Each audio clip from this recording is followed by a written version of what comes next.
ذیابیطس دنیا میں تیزی سے پھیلتا ہوا ایسا مرض ہے جسے خاموش قاتل کہا جائے تو بے جا نہ ہوگا، کیونکہ یہ ایک بیماری بہت سی بیماریوں کا باعث بن سکتی ہے اور حیرت انگیز طور پر ذیابیطس ٹائپ 2 کے شکار 25% افراد کو اکثر اس کا شکار ہونے کا علم ہی نہیں ہوتا۔ تاہم اس مرض کا شکار ہونے کی صورت میں کچھ ایسی علامات ہوتی ہیں جس سے یہ عندیہ ملتا ہے کہ آپ کو اپنا چیک اپ کروا لینا چاہیے، تاکہ اگر آپ ذیابیطس 2 کا شکار ہو رہے ہیں تو اس کا بروقت علاج کر کے باقی امراض سے بچ سکیں۔ اس ویڈیو میں آپ کو کچھ ایسی علامات کے بارے میں بتایا جائے گا، اگر وہ آپ میں ظاہر ہوں تو آپ کو فوراً ڈاکٹر سے رجوع کرنا چاہیے۔ سب سے پہلی علامت جو نظر آتی ہے وہ بار بار پیشاب کی حاجت ہونا ہے۔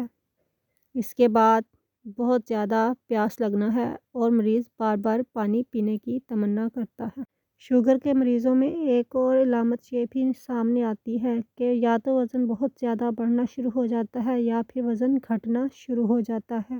اگر آپ شوگر کے مرض کا شکار ہو رہے ہیں تو آپ کو بھوک بہت زیادہ لگنا شروع ہو جاتی ہے۔ اس کے علاوہ آپ کو بہت زیادہ تھکاوٹ اور کمزوری محسوس ہوتی ہے۔ ان علامات کے ساتھ چڑچڑاپن اور بے وجہ غصہ کرنا آپ کی شخصیت کا حصہ بن جاتا ہے۔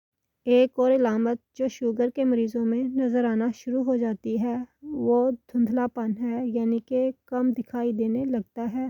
شوگر کے مریضوں کی ایک اور علامت یہ بھی ہے کہ ان کے زخم جلدی نہیں بھرتے۔ اگر ان کے جسم پر کوئی بھی زخم ہو جائے تو وہ ٹھیک ہونے میں بہت زیادہ ٹائم لیتا ہے۔